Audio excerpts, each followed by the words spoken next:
ndio unaleta mabadiliko. Hebu tuangalie hiyo fungu la 24 mstari ule sura ile ya kwanza fungu lile la Mwanzo moja kuanzia fungu lile la 24. Mungu akasema, nchi na izae kiumbe hai kwa jinsi zake, mnyama wa kufugwa na nacho kitambaacho, na wanyama wa mwituni kwa jinsi zake. Ikawa hivyo. Hapa ni viumbe. Lakini pia ile 25, Mungu akafanya mnyama wa mwituni kwa jinsi zake na mnyama wa kufugwa kwa jinsi zake, na kila kitu kitambaacho juu ya nchi kwa jinsi zake. Mungu akaona ya kuwa ni vema. Fungu lile la 26, Mungu akasema, na tumfanye mtu kwa mfano wetu, kwa sura yetu, wakatawale samaki wa baharini na ndege wa angani na wanyama wa nchi yote, pia na kila chenye kitambaacho juu ya nchi. Hiyo ni mstari ule wa 26. Kwa hiyo anatoa utaratibu mwingine kwamba sasa hii siku ya 6, hebu tumfanye mtu kwa mfano wetu. Kazi ya mtu anayefanywa kwa mfano wa Mungu ni kwenda domination, kwenda kutawala viumbe ambavyo tayari vimekwisha umbwa kwanza.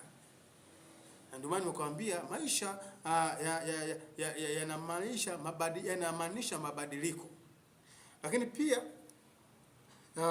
hapa ukisoma sasa fungu lile la 27, Mungu akaumba mtu kwa mfano wake, kwa mfano wa Mungu alimuumba, mwanamume na mwanamke aliwaumba. Fungu la 28, Mungu akawabarikia.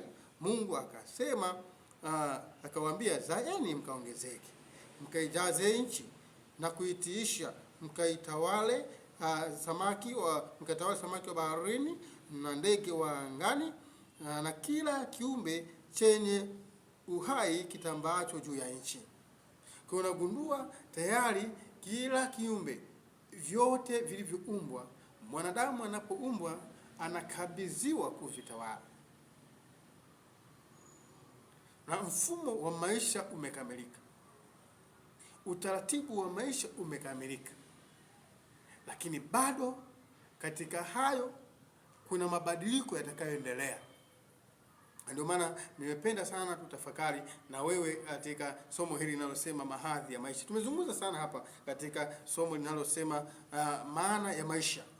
Sasa ngoja tuangalie kidogo katika sehemu hii ya mahadhi. Mahadhi. Nini maana ya mahadhi? Au hiyo season. Anasema ni mabadiliko ya maisha ambayo viumbe hupitia. Maisha tumesema ni hali ya viumbe kuishi kwa utaratibu. Lakini mahadhi ni maisha ya viumbe, ni mabadiliko